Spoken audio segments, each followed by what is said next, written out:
வந்தாயே தாயே வாமகனே என்றாயே தந்தாயனாவில் சரம் சரமாய் தமிழ் பாடல் உன்னை மறப்பேனா உன்னை பாடாதிருப்பேனா என்னை எரித்தாலும் எரியும் என் நெஞ்சம் உனைத்தான் நினைக்கும்படி சின்ன மகனினுடைய சிறந்தாழ்ந்த வணக்கங்கள் அவையை வணங்கி மகிழ்கிறேன்.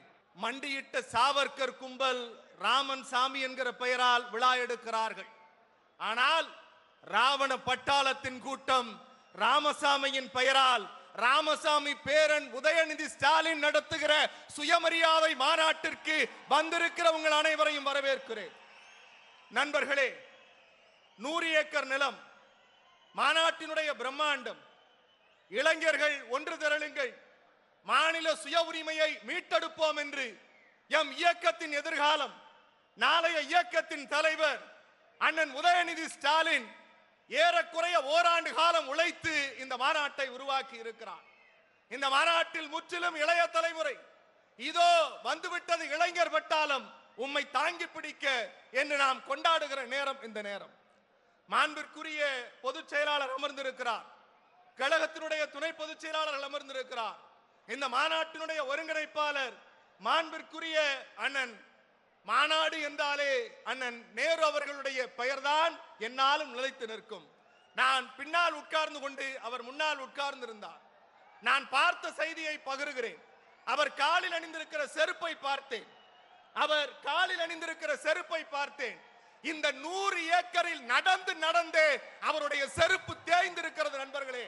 அப்படி உழைத்து இந்த மாநாட்டை உருவாக்கி இருக்கிறார். அவருக்கு எங்களுடைய நன்றி.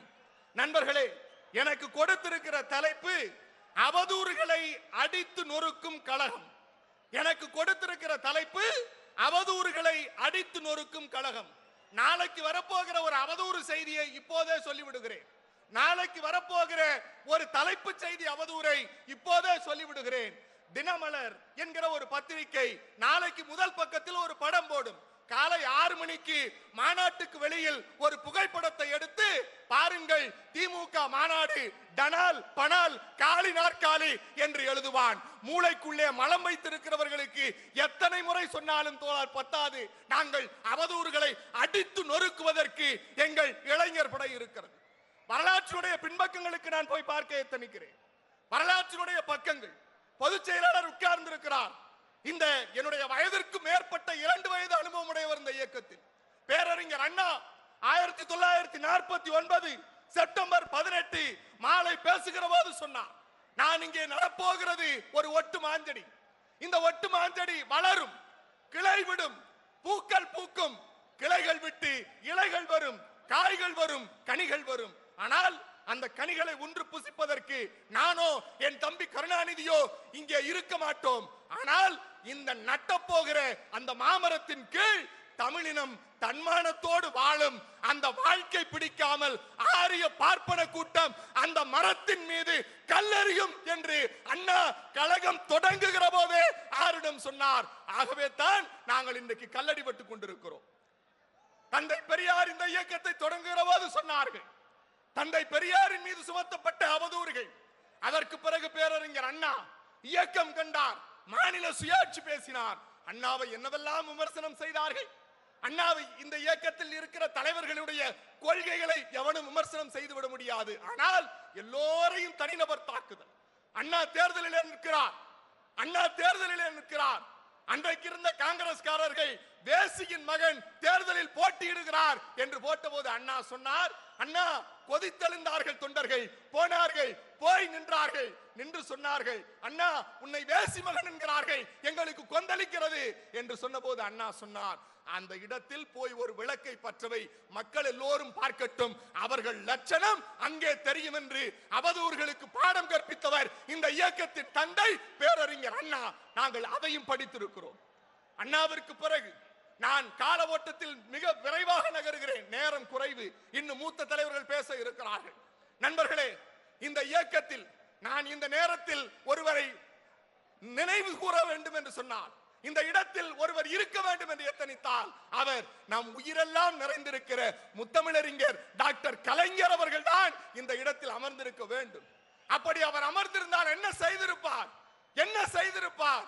வா தம்பி உதயநிதி, இதோ பார் உன் தலைமையில் கருப்பு சிவப்பு பட்டாளம் என்று என் அண்ணன் உதயநிதியை உச்சி முகர்ந்து கொண்டாடி இருப்பார். அந்த காட்சியை நாங்கள் பார்க்க எத்தனிக்கிறோம். ஆம் நண்பர்களே, ஆம் நண்பர்களே, கலைஞர் மீது சுமத்தாத அவதூறுகளா? அவதூறு சாணிகளை ஏறி இறைத்தது பார்ப்பனிய பனியா கும்பல். பார்ப்பனிய பனியா கும்பல் சாணத்தை வீசி எறிந்தது.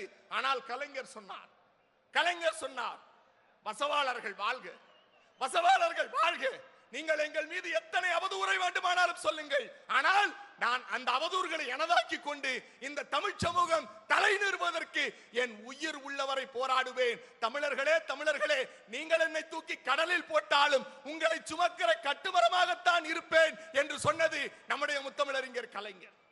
அவதூறுகளின் பக்கங்களை புரட்டுகிற போது உடனே சொல்லுவார்கள். நாங்கள் தொலைக்காட்சி விவாதங்களில் பேசுகிற போது இந்த பக்கம் ஒரிஜினல் சங்கி, இந்த பக்கம் முக்காடு போட்ட சங்கி, அந்த பக்கம் கோவணம் கட்டி கொண்டு ஒரு சங்கி, 3 சங்கிகளும் சொல்லுவார்கள் கலைஞர் ஊழல்வாதி, சர்க்காரியா கமிஷன் என்று.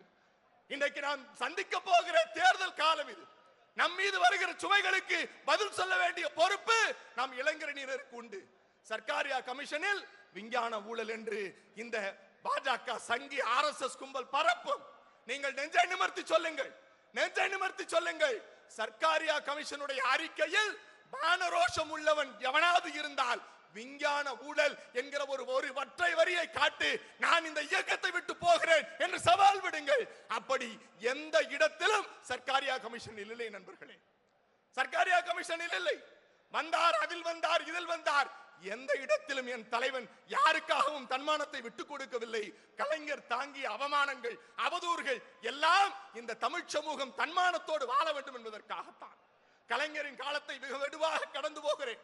ஆம், அடுத்து இந்த நாட்டை, இந்த மக்களை ஒரே ஒரு மனிதன் தன்மானத்தோடு 10 ஆண்டு காலம் கூனி குறுகி போயிருந்த தமிழனின் தன்மானத்தை நிமிர்த்தியது யார் என்று சொன்னால் அந்த தன்மான தலைவன் முத்துவேல் கருணாநிதி ஸ்டாலின் என்கிற மாபெரும் நம்முடைய திராவிட இயக்கத்தின் தலைவர். அவர் ஆட்சியை குறை சொல்ல முடியவில்லை, அவர் ஆட்சியை குறை சொல்ல முடியவில்லை, அவர் செயல்பாட்டை குறை சொல்ல முடியவில்லை. ஆனால் என்ன சொன்னார்கள்? கலைஞருக்கு பிறகு கட்சி இருக்காது என்று சொன்னார்கள்.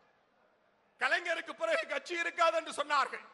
அப்படியே கட்சி இருந்தாலும் கொள்கை இருக்காது என்று சொன்னார்கள். கலைஞருக்கு பிறகு, கலைஞர் இருக்கிற போதே செயல் தலைவராக பொறுப்பேற்று அவர் தொட்ட தேர்தலில் எல்லாம் வெற்றி முகத்தை காட்டி இன்றைக்கு ஆட்சியில் உட்கார வைத்தது நம்முடைய திராவிட மாடல் கதாநாயகன் முத்துவேல் கருணாநிதி ஸ்டாலின் அவர்கள் தான். அவர் துண்டுச்சீட்டு வைத்து பேசுகிறார் என்று அவதூறு பரப்பினார். அவர் துண்டுச்சீட்டு வைத்து பேசுகிறார் என்று அவதூறு பரப்பினார். இந்தியா சொன்னது துண்டுச்சீட்டு வைத்து பேசவில்லை, இந்தியாவிற்கான துருப்பு சீட்டு முத்துவேல் கருணாநிதி ஸ்டாலின் தான் என்று இந்தியா இன்றைக்கு சொல்லுகிறது. நண்பர்களே, அவருக்கு கட்டம் உருட்டி பார்த்தார்கள், கட்டம் உருட்டி பார்த்தார்கள், ஜோசியம் பார்த்தார்கள். 8 கட்டம், 10 கட்டம், 16 கட்டம் போட்டான். அவர் முதலமைச்சராகவே முடியாது என்று தெருவில் போகிற எல்லோரும் ஏகடியம் பேசினார்கள். ஆனால் முதலமைச்சர் பொறுப்பேற்று அடுத்த மறுநாள் பத்திரிகையாளர் சந்திப்பில் அவர்கள் எல்லோரும் சொன்னார்கள், ஸ்டாலின் இஸ் மோர் டேஞ்சரஸ் தென் கருணாநிதி என்று சொல்ல வைத்த தலைவன் நம் திராவிட மாடல் முத்துவேல் கருணாநிதி ஸ்டாலின் என்கிற திராவிட தலைவன். நண்பர்களே, நான் பக்கங்களை அடுக்கி மிக விரைவாக போகிறேன். அதற்கு அடுத்து இன்னும் பல விடயங்கள். நம் மீது வைக்கக்கூடிய 2 அவதூறுகளை சந்திப்பதற்கு நாம் தயாராக இருக்க வேண்டும். ஒன்று, இந்துக்களுக்கு எதிரி திமுக என்று சொல்லி நாடாளுமன்ற தேர்தலுக்கு வருவான், நாடாளுமன்ற தேர்தலுக்கு வருவான். இந்துக்களுக்கு எதிரி திமுக என்று வருவான். நாம் சொல்லுவோம், ஆம், நீங்கள் இந்துக்களுக்கு எதிரி திமுக என்றால் இங்க இருக்கிற கூட்டத்தை சொல்லுகிறேன், சட்டப்படி இந்து கடவுளை ஏற்றுக்கொண்டு இந்து சாமியை வணங்கிவிட்டு வந்தவர்கள் கையை உயர்த்தி காட்டுங்கள், அந்த சம்பி கும்பலுக்கு தெரியட்டும் இங்கே இருக்கிறவனும் இந்துதான் என்று. ஏன் இதை சொல்லுகிறோம் தெரியுமா? ஏன் இதை சொல்லுகிறோம் தெரியுமா? திமுக இந்துக்களை எதிரி என்பான். நாங்கள் அதற்குத்தான் நம்முடைய முதலமைச்சர் சொன்னார், அதற்குத்தான் முதலமைச்சர் சொன்னார், நீங்கள் எங்களை இந்துக்களுக்கு எதிரி என்கிறீர்களா?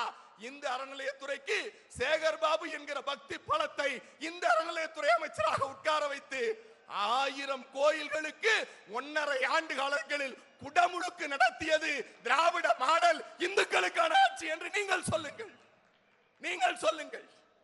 ஐயா, கோவில் நிலம் திருடப்பட்டது என்று பிரதம மந்திரி ஆந்திராவில் பேசுகிறார், அவரிடத்திலே சொல்லுங்கள்.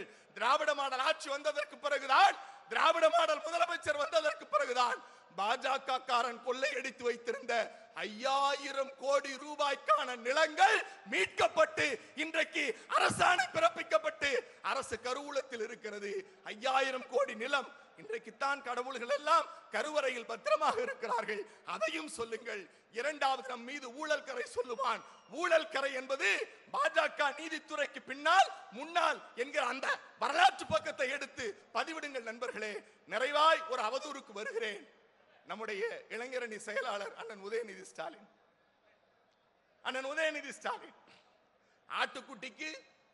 ஆட்டுக்குட்டிக்கு தன் மனைவியை விட அதிகமாக நினைவுக்கு வருபவர் நம்முடைய இளைஞரணி செயலாளர் அண்ணன் உதயநிதி ஸ்டாலின் அவர்கள் தான். நண்பர்களே, ஒரு செய்தி சொல்லுகிறேன். அவர் கேட்கிறார், அவருக்கு என்ன தகுதி இருக்கிறது அமைச்சராக இருக்கிறார் என்று. இங்கே இருக்கிற இளைஞரணி பட்டாளத்தை பார். உன்னை போல குறுக்கு சால் ஓட்டி குறுக்கு வழியில் வந்து ஆட்டுக்குட்டிகளாக வாரும் நடத்தி படத்தை எடுத்து அடுத்தவன் குடியை கெடுப்பவன் அல்ல எங்கள் தலைவன். இந்த இனத்துக்காய், இந்த மண்ணுக்காய், நாளைய தலைமுறைக்காய் குடியுரிமை திருத்த சட்டத்தை மேடையில் கிழித்து போட்டு இதோ நான் வருகிறேன், அனிதா மட்டுமல்ல யார் பாதிக்கப்பட்டாலும் நான் வந்து நிற்பேன் என்று சொன்ன எங்கள் வருங்கால தலைவர் அண்ணன் உதயநிதி ஸ்டாலினை பற்றி பேசுவதற்கு, ஆட்டுக்குட்டிகளுக்கு அதிவீரங்களை பற்றி பேசுவதற்கு எந்த தகுதியும் இல்லை நண்பர்களே. ஒற்றை செய்தி சொல்லி நான் முடிக்கிறேன். எனக்கு சீட்டு வைத்து விட்டார்கள். நாங்கள் ஏன் அவரை ஏற்றுக்கொள்ளுகிறோம்?